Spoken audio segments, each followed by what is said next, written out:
ठंडी शाम थी। बारिश टिन की छत पर लगातार पड़ रही थी। संगीता ने चुपचाप अपने पति मानस को चाय दी, जो पुराने चारपाई पर बैठा मंदिर के पास टिमटिमाती दिए को एकटक देख रहा था।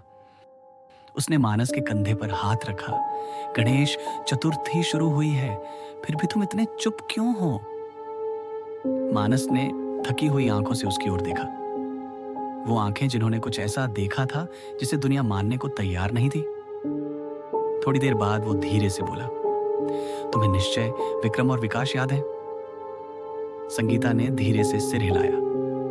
वो तो सालों पहले गायब हो गए थे, कभी मिले ही नहीं। मानस ने गहरी सांस ली।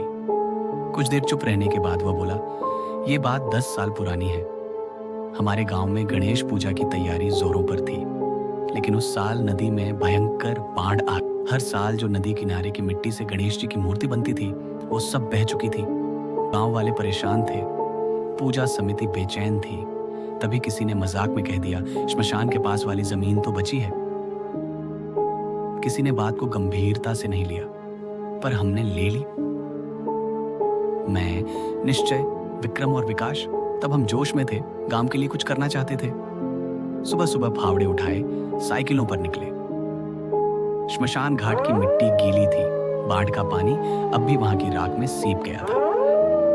लेकिन हम रुके नहीं, मिट्टी खोदी, बोरी में भरी और निकलने लगे।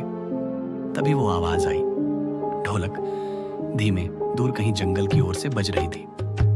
हमें वहीं से लौट जाना चाहिए था, पर विकास बोला, चलो देखते हैं, शायद कोई पूजा की तैयारी कर रहा हो। हम हंसते हुए जंगल में घुसे, लेकिन जैसे जैसे अंदर गए जंगल चुप होता गया।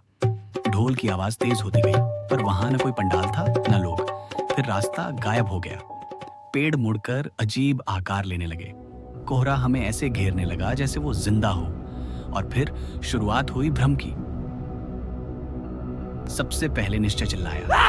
उसे दिखा एक जलती हुई चिता जो 2 पैरों पर चल रही थी।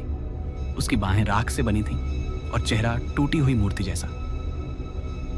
विक्रम बोला, वो अपने बचपन के घर में है, अपने मरे हुए कुत्ते के पीछे दौड़ रहा है, हंसते हुए, और फिर वो धुंध में खो गया। विकास बस बड़बड़ाता रहा, ये गणेश बप्पा नहीं है, नहीं है, ये उनका चेहरा पहने कोई और है। मैंने खुद को संभाला।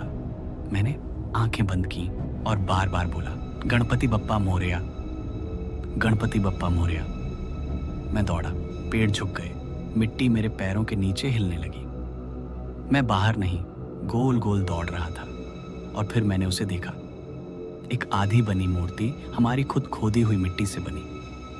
वो हिली, उसकी आंखें खुली और उसकी सूंड से एक सरसराहट निकली। तुमने मृतकों की चीज छीन ली। मैंने मिट्टी की बोरी उठाई और एक बहती धारा में डाल दी। माफी मांगी, वादा किया कि फिर कभी नहीं आऊंगा। उसके बाद जंगल में सन्नाटा छा गया।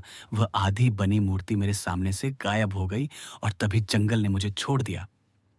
मैं गांव के बाहर बेहोश मिला, कीचड़ से सना हुआ। निश्चय, विक्रम, विकास कभी वापस नहीं आए। किसी ने मेरी बात पर भरोसा नहीं किया। किसी ने कहा नक्सली उठा ले गए, कोई बोला जंगली जानवरों का हमला था। पर मैं जानता हूं, मानस इसके साथ अपने यादों से निकल आता है और संगीता की ओर देखता है, जो अब स्तब्ध खड़ी थी। उसके हाथ की चाय ठंडी हो चुकी थी। वो फुसफुसाया, और अब हर साल जब गणेश पूजा आती है और कहीं दूर ढोल की आवाज सुनाई देती है, मैं उस जंगल को याद करता हूं। वो आंखें, वो मिट्टी, वो मूर्ति। फिर वो थोड़ा झुकता है, उसकी आंखें चमकती हैं।